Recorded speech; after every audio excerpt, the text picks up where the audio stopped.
talk about some past optimal lineups. Again, this is kind of the mega pod, so we're including the preview and the strategy video all together. If you guys have questions or anything like that, leave them in the chat. I'm reading the chat while I'm talking. So we can take a pause and answer any questions as I go through this. In 2018, the optimal lineup left $1,300 on the table. I did record what the GPP, whatever the highest entry fee GPP I was playing in, what that also used up for salary. I don't have the points, unfortunately, like how much, like the difference between points. But your optimal lineup started with a 10K golfer, Rory McIlroy, 9K golfer, and Henrik Stenson. That's crazy to see his name. And then we have 3 7K golfers, as well as a $6,900 Bryson DeChambeau. That was your optimal. So it was a 10-9, 7-7, 7-6 start. Your GPP winning lineup actually started with 2 10K golfers. We have 2 6K golfers, a 7, and another 6. Wow. That's insane. I don't remember ever going over this before. Like, I just don't remember this lineup. 2 10s, 3 6s, and a 7. Chad, what the hell is that lineup? I don't even remember seeing that before. That won a GPP in 2018. And what, they had a guy in 36th place, a guy in 22nd place, and a guy in 14th. So it's not like it was a stellar lineup. Obviously, it must have been super tough if a lineup like that's winning a GPP. Either way, pretty crazy. In 2019, our optimal lineup left $2,600 on the table. Don't do that. Let's not leave a lot of money on the table. I do not advocate for leaving a lot of money on the table. But your optimal lineup started with a 9K golfer. How about this? 2 9K golfers. And it looks like what? 4 7K golfers? So 2 9 and 4 7s. That's how you get $2,600 on the table. Probably don't do that. Now your GPP winning lineup, that year looked amazing. You had 6 golfers inside the top 10, 5 inside the top 6. It started with Rory McIlroy at 11-4. So it starts with a 10K golfer. Drops down to a 9K. And we got 1 7, 2 7s, 3 7s, 4 7s. So we go 10-9, 7-7, 7-7. So we kind of already seen a trend where we go 10-9 and then drop to the 7K range, which is obviously it's like nails on the chalkboard for Chad Eckert. He loves to pepper the 8K range. It's not looking good so far. Of course, you certainly can. I do see a couple 8Ks in 10th place. So just not going to win GPP. Good for your cash lineups, Chad. I'm sure. Let's see if it changes in 2020. Your optimal only left $300 on the table that year, which is, I think, a great strategy to do. Don't leave a lot of money on the table, but we could leave 300 and get the optimal there. Your GPP winning lineup, use up all 50,000. So that scored 464 points. Your optimal scored 479. So there's a 15-point difference. Another great GPP winning lineup. Your optimal that year would have started with 3 8K golfers. So, oh shoot. There we go. Already proving me wrong, Chad. Already proving me wrong. 3 8K golfers. I spoke too soon. 3 8K golfers, a 6, 7, and a 9. So it starts with a 9, 3 8s, a 7, and a 6. I think that was a lineup you were just saying in the Fantasy Golf Pod last week. I think you said something like that, or maybe it was the week before. A 9, 3 8s, a 7, and a 6. Might throw up. I might have to just stop the stream for a little bit, kind of assess my situation and move on. Is that actually the optimal? I'm not getting the same price point. That does not equal 49,700. I'm wondering, I didn't select anything wrong, right? No, that's 48,900. I wonder where the hell that came from. Did we score those points though?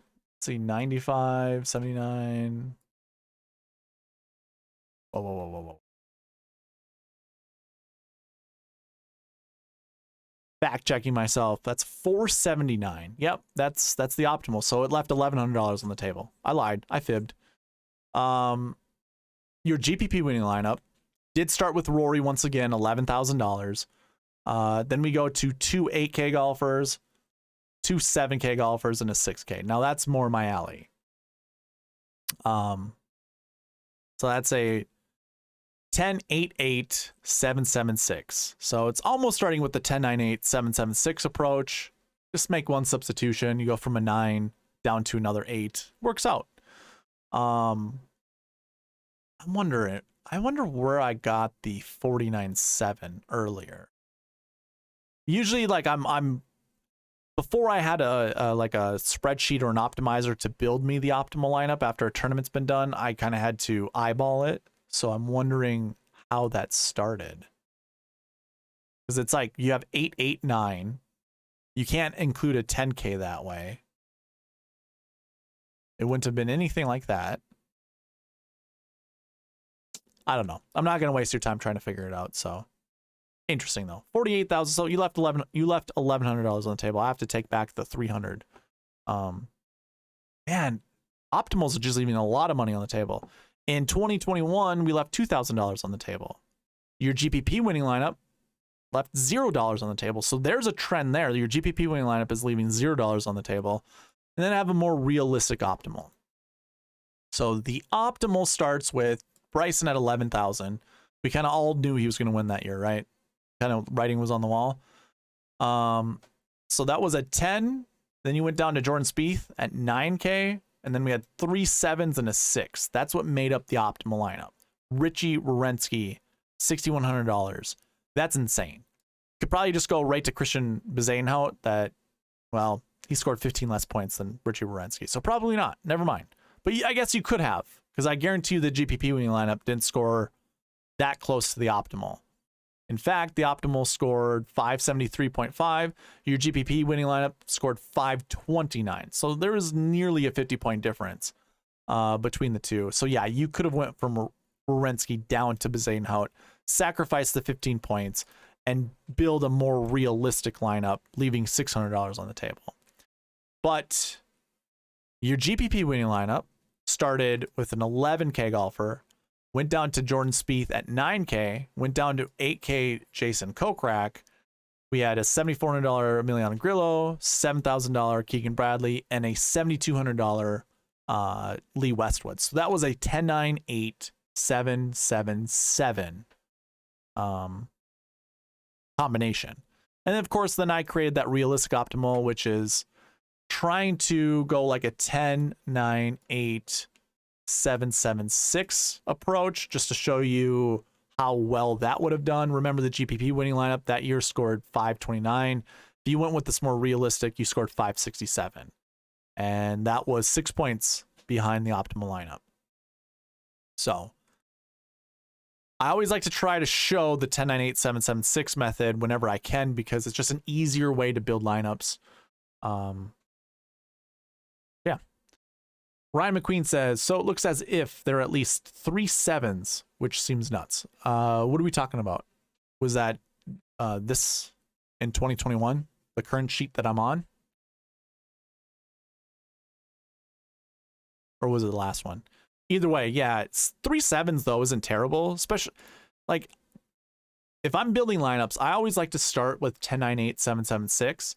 But a lot of times when you look at the 6K range, like last week, Chad Eckert would have been like, I think he said it last week, he said it the week before. It's like, ugh, the 6K range is disgusting. I can't go down in the 6K range. And I believe, did we have a 6K golfer in the optimal lineup?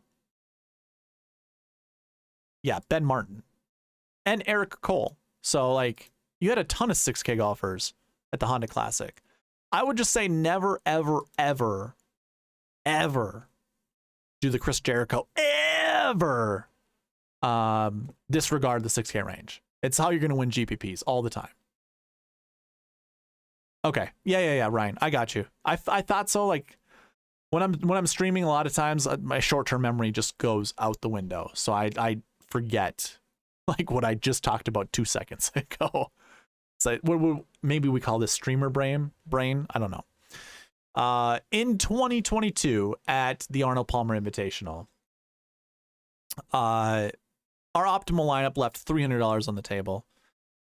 And that consisted of Scotty Scheffler at 10K, 9K Tyrrell Hatton, 8K Billy Horschel, 7K Gary Woodland, $6,400 Chad Eckert's hero Lucas Herbert, and then $6,700 Beau Hosler.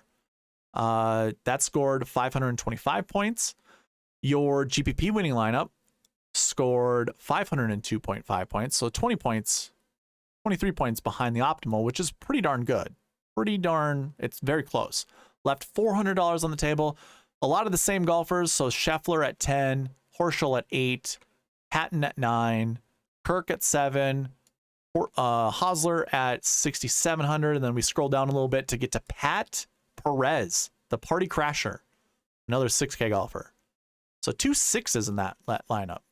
2 6s, 7, 9, 10. Oh, sorry, and an 8. So 10, 9, 8, 7, 6, 6, which is a pretty common. I think it's like either the second or the third most common GPP winning lineup or optimal lineup. It's one of the two. So I think that's kind of I don't see a scenario where I probably don't shy away from the 10, 9, 8, 7, 7, 6 approach. I think 10, 9, 8, 7, 7, 7 is definitely a possibility. Maybe I should rank order these.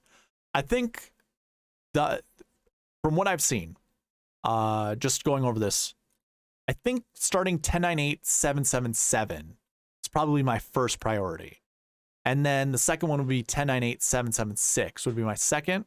And my third would be 10, 9, 8, 10, 9, 8, 7, 6, 6. I think those are like my top 3. And really close behind that is either going 10, 9, 4 7s or going 10, 8, 8, 3 7s, something like that. But I don't know if I'm really going to shy away from using a 10K golfer this week. I will talk about my strategy that I deployed last week that I've done in the past that's been really successful. Last week it was successful for me again. I'll do that towards the end of this video when I get into more of the strategy portion of it.